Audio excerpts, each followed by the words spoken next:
This is Uncommonly Remarkable. We have surprisingly casual discussions about the lives and notable accomplishments of community leaders, entrepreneurs, and everyday folks like you and me. Think of this podcast as an opportunity to learn something new and to pick up on an entrepreneurial tip or two through open conversation. I'm Artis Beatty. I'm a doctor of optometry and the chief medical officer for My Eye Doctor OD. Though we will inevitably touch on topics within my area of expertise, the opinions and conversations held here are separate from my work with my eye doctor. Welcome to the show. What do you do when your world falls apart?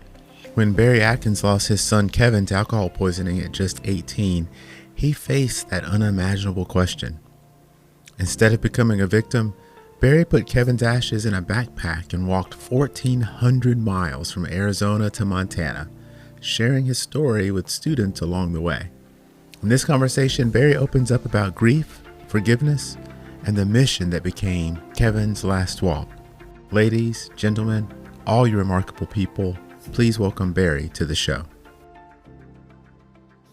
Barry, thank you so much for joining us today. I'm really excited to have you on the show, not just because the story is so inspirational, because I think there's a message that people need to get. And it's not often I get to sit and talk with someone who's done some of the things that you've done for the reasons that you've done them.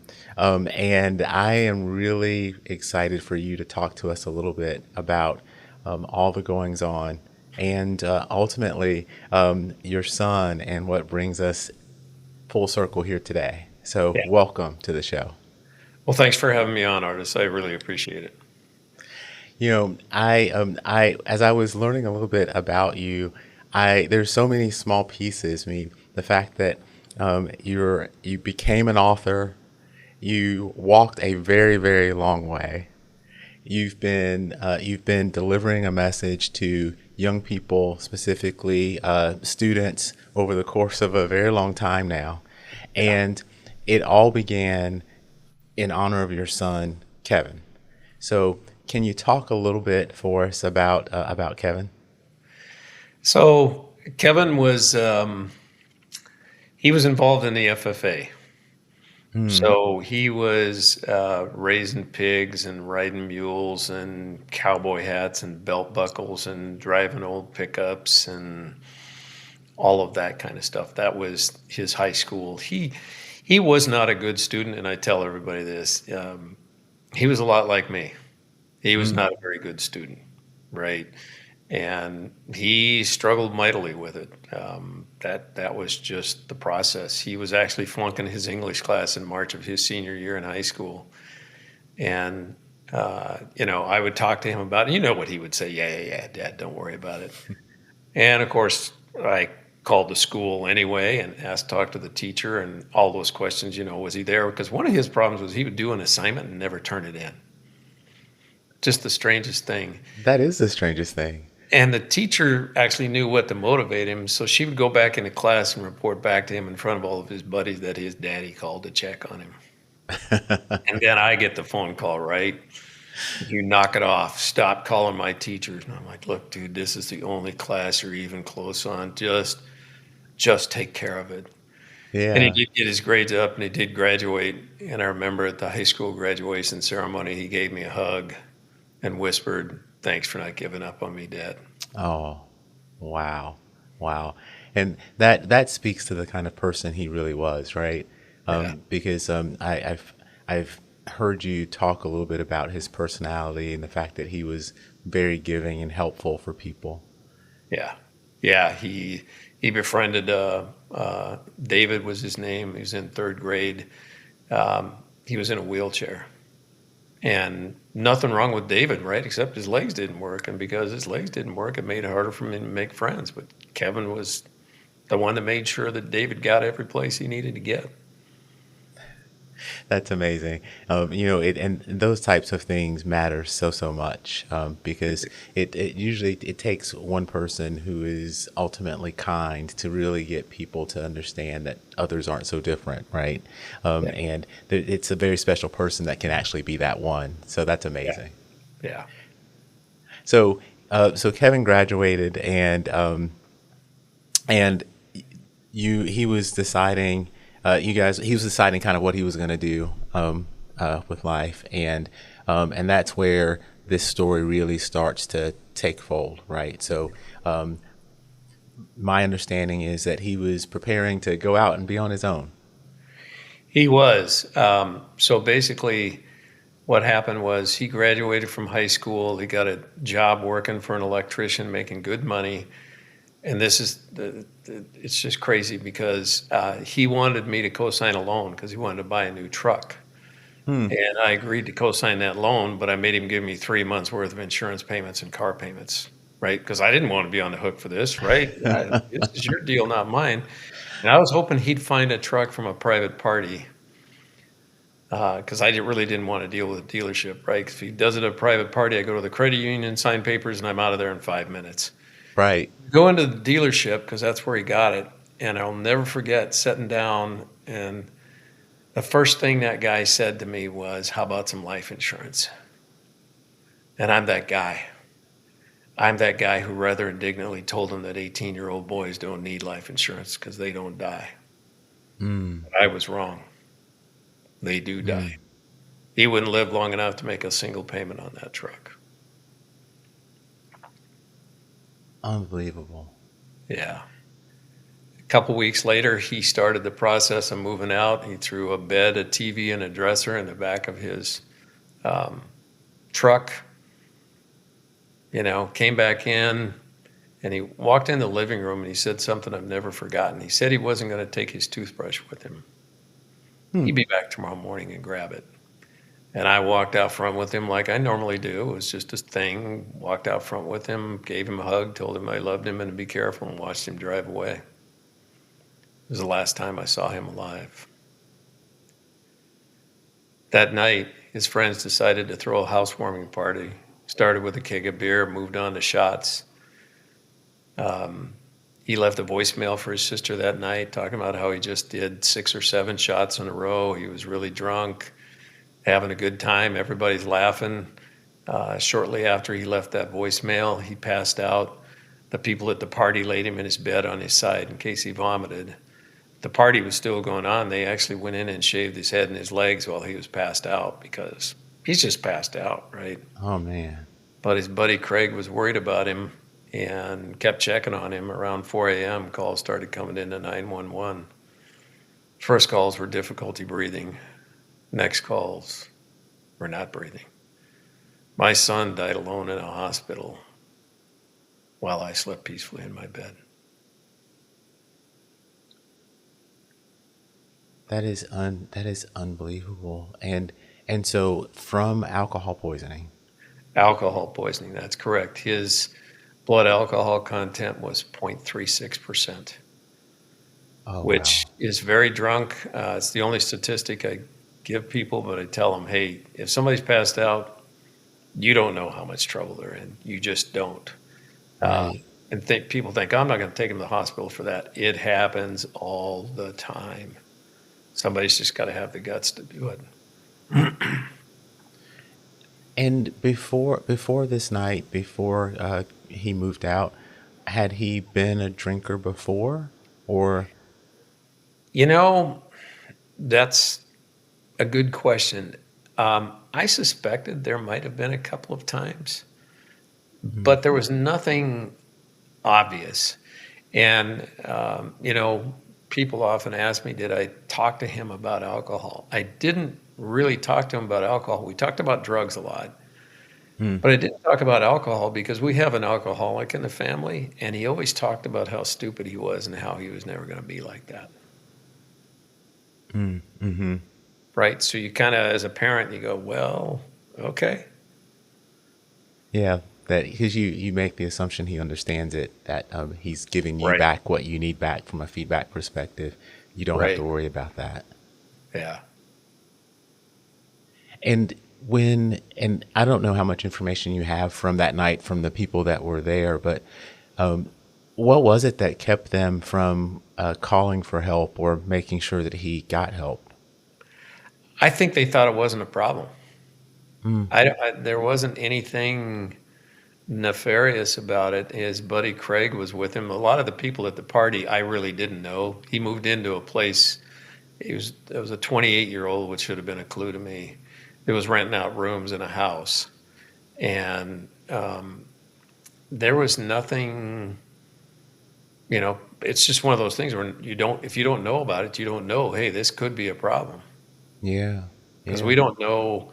He said 6 or 7 shots, but I've been told those were probably double shots, and uh, I've heard, obviously, it was a party, two different versions. One of them said it was Jägermeister, and the other one said it was Jack Daniels. Well, I don't know Mm. about Jägermeister, but Jack Daniels is a pretty, 12 shots of that is way too Very much. stiff. Yeah. Yeah. So he went to the hospital eventually. He passed away, but you didn't know. How did you find out?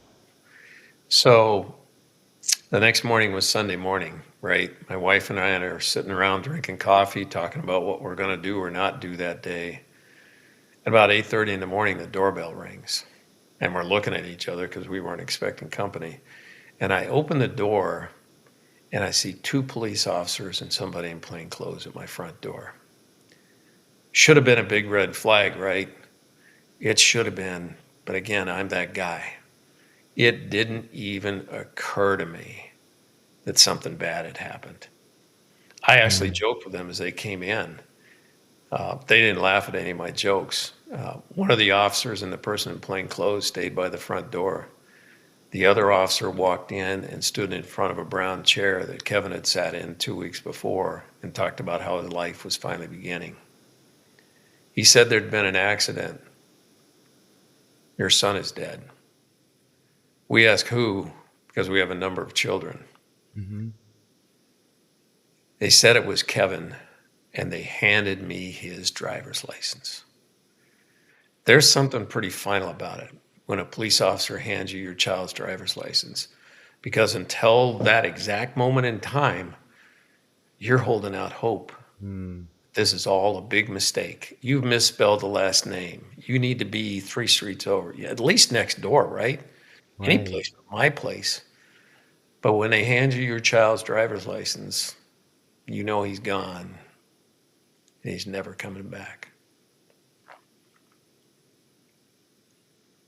That is absolutely unimaginable. Particularly, I mean, when you think about you just saw him the day before, he was off to start something new, Yep. and he was coming back to get his toothbrush, Yep. and you had no indication that he wouldn't be back until people come and show up at your door. Yeah. Yeah. How did you process that in the moment and start to be able to understand what was going on? You don't. People say they can't imagine, and I agree with that. You don't. Um, I was angry with God, artist. Mm. And I told him, and I used some very colorful language to tell him, back up time, you're God, back up time, take me, let him live. And I don't think that's unique for a Mm. parent to say that. Any parent would say that. A couple days later, I had another life-changing event. And this is hard for me to describe, but I'm going to do my best. I was in bed. It was about 4 o'clock in the morning, and I had this sense that someone had walked in the room. You know how somebody walks in behind you or something? Mhm. Mhm. I had this sense that somebody had walked in the room. Then there was a Mm. light I'd never seen before and haven't seen since. And there was a message. Kevin didn't suffer, and something very good would come from this. Oh, And wow. before I could wrap my head around it, it was gone. I Wow. didn't, just, and I'm not, I never, I tell everybody, it's not that it made everything better because it didn't, but it did give me a mission that I didn't understand there. And, I tell everybody, I don't know if it's the something very good, right? And I think I'm going to spend the rest of my life chasing that. And so as time went on, you obviously had to make arrangements for him.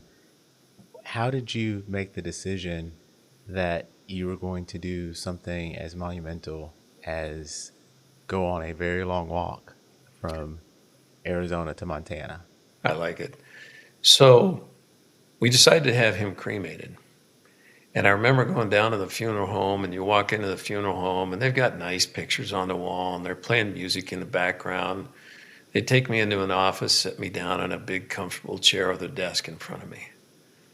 And the funeral director walks in,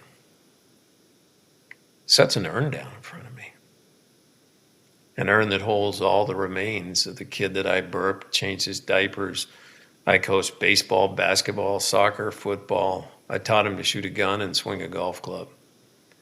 All the remains of him were sitting in front of me. And for whatever reason, at that point, I knew that I didn't want to be a victim because the world doesn't need any more victims. We've got plenty already. The world needs people who take something bad and they make something very good come from it. And I thought about what I would hope somebody else would do if it happened to their kid. And for me, the answer was pretty easy. It was just to get out and tell the story. Not for the money, because I'm here to tell you there is no money in the world that'll fix the hurt. It does not exist. The only thing that helps is to try to make something good come from such a senseless tragedy. Mm. And then we had to decide, what are we going to do with his ashes? I grew up in Kalispell, Montana. It's up in the northwest corner of the state. And Kevin had been there a number of times and always talked about wanting to move there someday and buy a ranch. Oh, So the normal thing to do would be to put him in your car and drive there. But I decided to put him in my backpack and walk from Gilbert, Arizona to Kalispell, Montana, and tell the story along the way. wow. Yeah.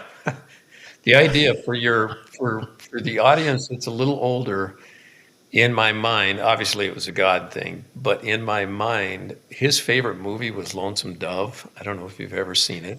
I've seen it. It's been a long time. Yeah. In that movie, that's in my mind in the movie they did it on horseback. Horses, I yeah. didn't do it that way, but in my mind, that's how I put that together. Wow. And it's how far is it between Gilbert and It's Montana? right about 1,400 miles.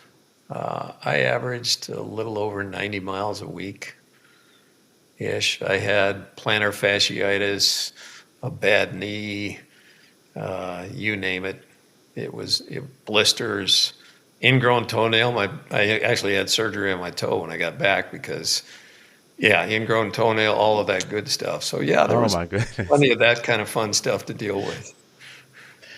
But between deciding that you were going to do it and actually setting out, how much time was there? That took about a year and a half because I had to try to figure out what that looked like, Mm-hmm. right? And there was a lot of little things that happened along the way. And there's one little thing, as I thought about whether I was going to, a lot of people tried to talk me out of it, right? I would Because imagine.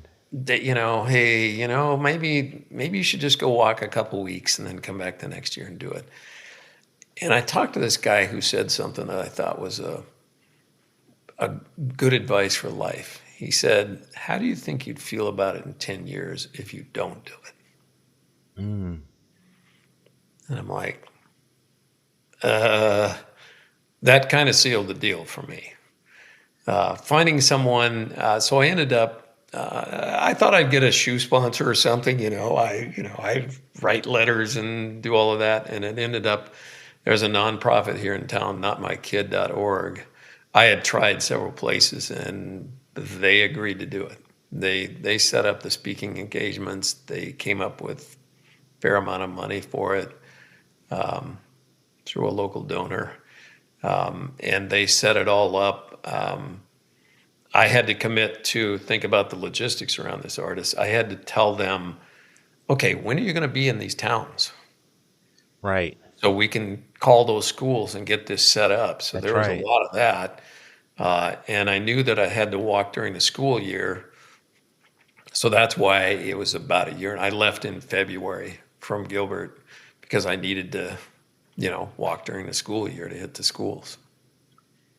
And the logistics alone would be daunting, right? Because you've got to if you set up a schedule, you don't get but so much variance to be able to make it to your speaking engagements. Yeah, and this predates all of the cool stuff that you have at your disposal now, like GPS and calendars and all of that kind of stuff. And, I had actually, when I scheduled it, I allowed for sick days and weather days. Hmm. Believe it or not, I didn't have a single sick day or weather day. I had days I didn't want to go. Let's be clear about that. I look outside, it's like, oh, it's 40 degrees and raining. And there's days I didn't feel good, but I always thought, well, I might feel worse tomorrow. I better go today. Mm, yeah, yeah. Right? It's just that mindset of I better go. Did you have a support team? Like, did you, like, because I imagine if you're bicycle riders, for example, they have a pace car and they're just, they kind of keep up with them. What was it like for you? My one daughter walked part of it, but my main support was my wife. Mm, She drove what I call the chase vehicle. So she would meet me. It ended up, it took a while to figure out it's not a race. So I would walk 3 or 4 miles, take a break. She would stop. I would stretch, get something to eat, get some more. I was actually drinking, I think it's called Exceeds instead of Gatorade, but refuel on all of that stuff and then get up and do it again. And, you know, I was asked a while back, did I ever think about quitting? hmm. And the answer to that is no, I didn't think about quitting, but I wasn't even out of Arizona before I started wondering if I was going to make it. Because Arizona, believe it or not, is not very flat. Gilbert's at 1,300 feet. Flagstaff, where I walk through, is at about 7,400 feet. Oh, wow. And there's a lot of Wow. up and downs in between Yeah. there. And I got to the point where I'm like, man, I don't know, because in my mind, I'm thinking I got 1,200 miles left to go, and I'm tired. But again, I think it was a God thing. I stopped thinking about 1,200 miles, and I started thinking about I'm going to walk 3 more miles and take a break, and I'm going to block out the fact that there's 3 states ahead of me. Mm-hmm. And it's a great metaphor for life, right, artist? Yeah. It's amazing what you can accomplish when you don't think, well, that's just too big of a goal. But all these little things you can do, and then next thing you know, you're entering Montana. And so you had a backpack. Was the urn in the backpack? Yes. Yeah. And so did it feel like Kevin was going with you? Like not just physically, but metaphorically too? Oh, 100%. And you meet, he was definitely, I always tell everybody when I needed it the most, the wind was always at my back. Hmm. And you meet a lot of wonderful people. The world's a little bit more jaded now, but people stopped every single day. Because we had a wrap on the truck that said Kevin's last walk, and every single day, people would stop and talk to us. And if it was raining, about every car that went by would stop and say, "Hey, you need a ride?" That's I mean that's awesome. I mean, people you kind of underestimate the innate goodness of people, right? Like Yeah, everybody's going about their day to day, but underneath it all, most people are genuinely good people, and they don't want to see other people suffer or have a hard time, and they, right. given the opportunity, they will help. But it's so interesting to think you're walking, you've got a chase vehicle, and nobody wants you to be in the rain, Yeah. which is And probably the coolest thing that happened on the walk. Oh, there was a ton of cool things. Let's be clear about that. But I had spoken at Flagstaff High School, and I was just reading in my book. I think I may have actually been north of Page. So I was a few days outside of Flagstaff, and I saw a car go by and put on their brake lights, and I thought, oh, cool. I'll stop, take a break, and talk to this hmm. guy. And he gets out and he says, "Did you speak at Flagstaff High School?" I said, "I did." and he gave me a hug, and he said thank you, because for the first time, his son came home and told him about what happened at school today. Oh, wow. Yeah. That's huge.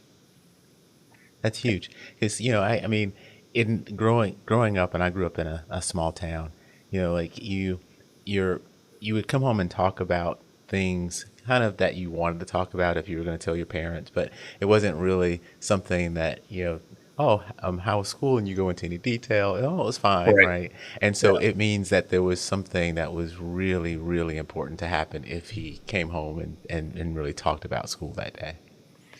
Yeah, and I've learned through the years, artists, with high school students, you have to be genuine with them. Hmm. They'll see you right through it. Because I actually addressed that right up front. Because I had a guy years ago, he asked me, "Are you still speaking at schools?" And I said, "I am." And he said, "You shouldn't be doing that. You're too old." And I was kind of offended by it. What? Yeah, seriously, this is the way it went. But then I thought about it later, and I'm like, you know what? I should probably address that right up front. And so I do. I just tell them, look, I'm just here to tell you a story. Hmm. I'm not here to tell you how to live your life. Just relax. I'm just here to tell you a story. And I've had principals say that's the most important thing you said, because you can kind of feel everybody's like, oh, okay, he's not preaching to me. Yeah. They go from who's this guy to, oh, maybe I should listen and see what Yeah, he's got to say, huh? yeah. And so when you're speaking to students in particular, what's the message like?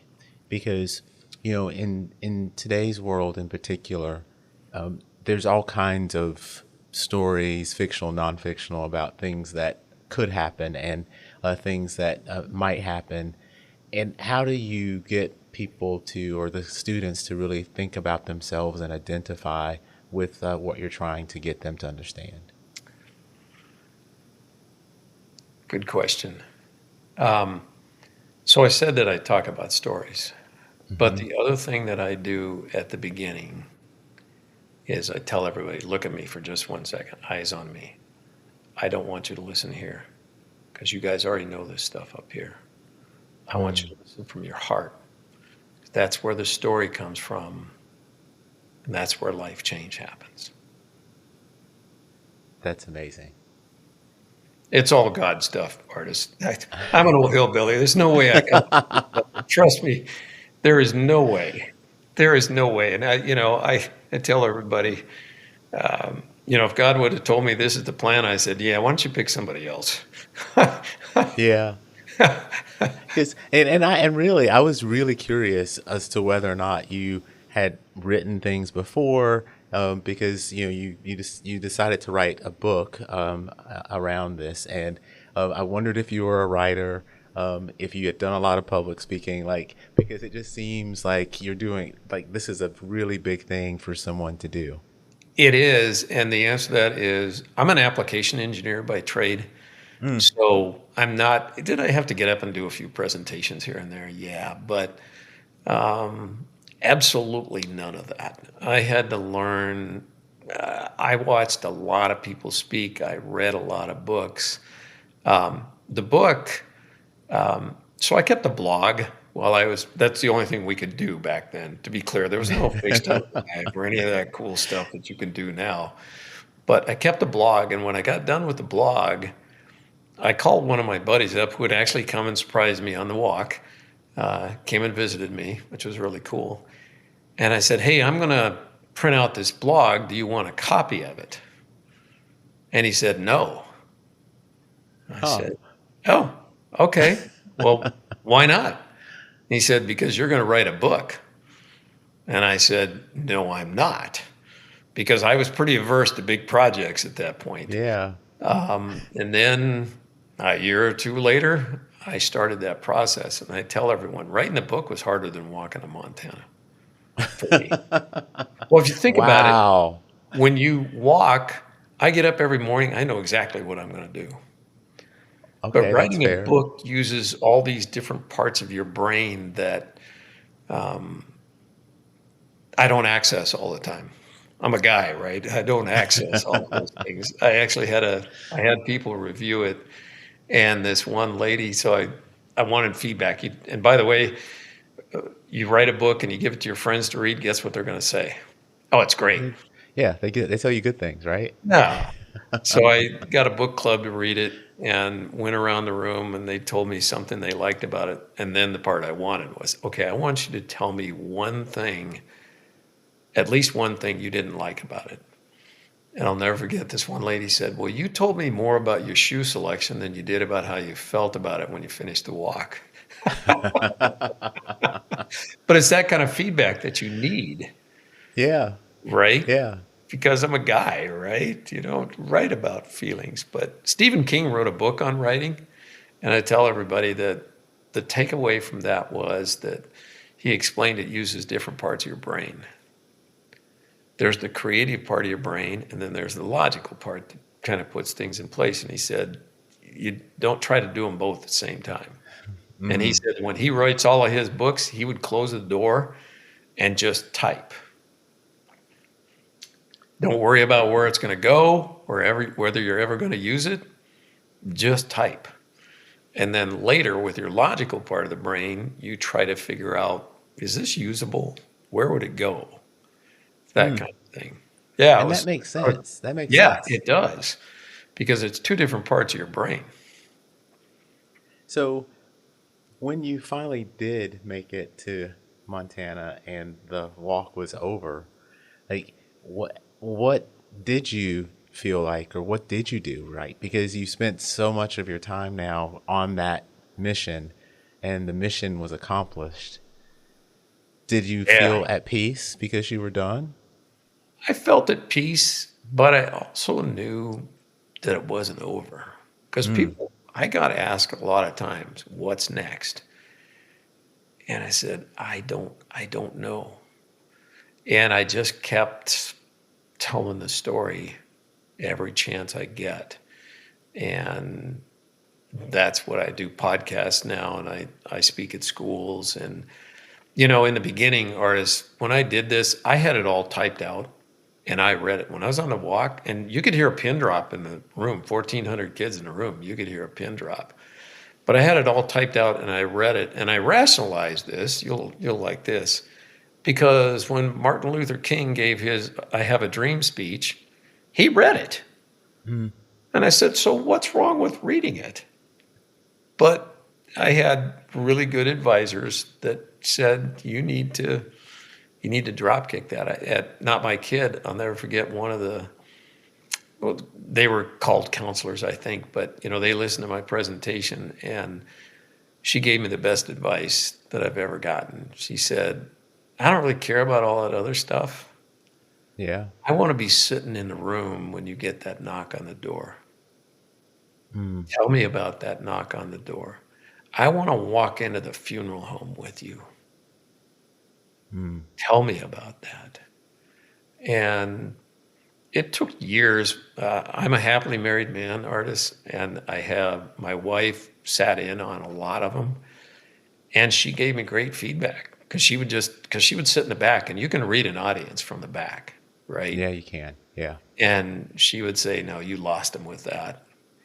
You need to get rid of that or fix it." She was just honest with me. She's like, "Yeah, you lost him with that. You either fix it or get rid of it." Right. And so through the years, it's evolved a lot. So, when you look back during the time that you were walking, what did you learn? Um, like we were talking before we started about my goal is to start each day and learn something new that day, and lifelong learning is my thing. So every opportunity we have, particularly when you're doing something like you were doing, there's got to be something that you took away that you wouldn't have gotten had you not done the walk. Do you know what that is? It's a couple things. One of them is one we already talked about, that there's a lot of wonderful people out there. But what I also learned is through God, anything is possible. I mean, Mm, you can, I mean, look at me. I'm like 5'5", 160 pounds. I am not somebody you could think You know, one of the places I walked in and they're like, "Well, you're not at all like I was expecting." She said, "We were expecting somebody 6'5" with a big beard and long hair to come in and sit down." And I'm like, I I learned that it's incredible what you can do with help from above and when you buy in on it. It's But you have to amazing. buy in on it 100%. And I was bought in, right? I mean, I was 100% bought in on it. And when you speak now, and when you were speaking then to students, younger people, what is it that you wanted them to be able to take away from hearing the story? Three things, three big things, and they're all biblical truths. And the first one's about decision making. The two Mm, most important decisions you're ever going to make, apart from following Jesus Christ, are about drugs and alcohol. You know stories, I know stories, we all know stories. You need to educate yourselves about the dangers of drug and alcohol abuse as if your life depends upon it. mm, Because it does. does. It Yeah. does. And the second thing's about adversity. Bad stuff happens to everybody. Mm-hmm. Mm-hmm. The way you respond to adversity is going to define your life. Notice I didn't say might. Yeah, It will. it will. It will. And the third thing, and maybe most important, is about this thing called forgiveness. Mm, Because it was easy for me to forgive the guys at the party because this was Kevin's choice. This was his decision. And it's easy for you to forgive your kid, right? That's what parents yeah. do. But there's one person that was pretty hard to forgive, and that was me. It took 1,400 miles and 5 pairs of shoes, but I have found a way to forgive myself. Ah. Mm-hmm. And I heard a pastor describe it best. He said that anger and vengeance lead to one thing: destruction. Forgiveness leads to healing. And I would add, sometimes the most important person you need to forgive is yourself. Yeah. We all make mistakes. It's the way you handle it that matters. That is so true. And I've had the privilege of being able to speak to some people who have gone through some tremendous adversity. And the common thread is exactly what you described. It's the difference between becoming a victim and deciding, no, I'm not going to be a victim, and handling the adversity in a manner that allows it to build character, build you as a person, and then be able to help other people. And that's exactly what the Bible teaches us. I think the one I quote, it's James, I think it's chapter 1, where he says, "Count it all joy, my brothers, when you meet trials of various kinds." And I agree with the verse, but I always think there's no joy in it when it's happening. The joy comes afterwards, After. Yeah. right? But um, these things fundamentally change your life, and they can change your life for the good. That's part of the grief process. Um, I've had some discussions about that, and maybe I have a little. This may sound a little terse, but um, one of the things I wanted to do was to feel the way I did before he passed away, Hmm. right? Yeah. And that's simply not possible. The old you dies with your child. Hmm. There's a new you there, and it's up to you to define that new you.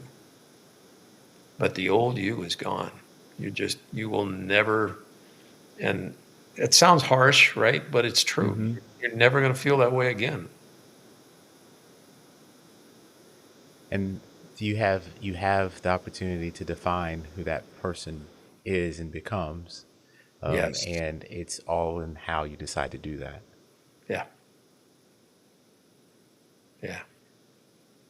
So if people are hearing this story for the first time and they want to know more, where do they go? How do they find out more about you and Kevin and your book? Um, the best place to go is my Facebook page for that. It's Kevin's last on Facebook. It's just Kevin's Last Walk, all one word. All the podcasts are there. The website is kevinslastwalk.com. Um, and there's ways to get a hold of me at both of them. And I tell everybody, um, here's the thing, artist. It's never about the money for me. If it's in Arizona, I do not charge a dime to go anywhere. If I have to travel, there's travel costs, but that's it. It's just travel costs because I'm not looking to make any money on this. That's remarkable. I just want to tell the story. The book's on Amazon. If you type in my name, Barry Adkins, it'll come right up at the top. Well, I'm going to link all of those things in the description of the episode so people who are doing other things, driving around, don't have to try to pin it down. They can go and click it. But it has been phenomenal just to talk with you. I've been actually looking forward to it for a few weeks. One of the things that I do as I'm learning about a new person that I've never met is I read things. So I've read excerpts from the book. I haven't gotten through the whole thing yet. I listen to other presentations. I read about you from other places. And so it's just really nice to actually get to sit and talk with you. And I really, truly appreciate the time. Well, I appreciate you having me on, and I tell everybody, if you've got contacts at schools or churches, let's make it happen. I only turned down one or two. There was a lot of them on the walk where they'd come up and say, "Hey, can you speak at my school tomorrow?" I'm like, "Yes." I only turned down one, and it was 600 miles out of the way. So, oh my goodness, I'll make it happen. Usually, I can make it happen. Bring me in. Well, I hope that you have a fantastic rest of your day. Thanks for having me on the show, artist. Thank you for being here. If you've made it this far, then I have to thank you for your time. I hope you've learned something new and enjoyed listening to the discussion as much as I enjoyed having it. I'd love to hear from you about the show because we're working really hard to bring you great content and the feedback really helps us get better. If you like what you've heard or watched, for those of you who are streaming out on YouTube, then take a split second to give us a thumbs up or a like. It really helps other people like you find the show too. And no one likes to miss out on the good stuff. So go ahead and subscribe and hit the notification bell so you don't have to wonder when or if there's a new episode. And until next time, stay remarkable.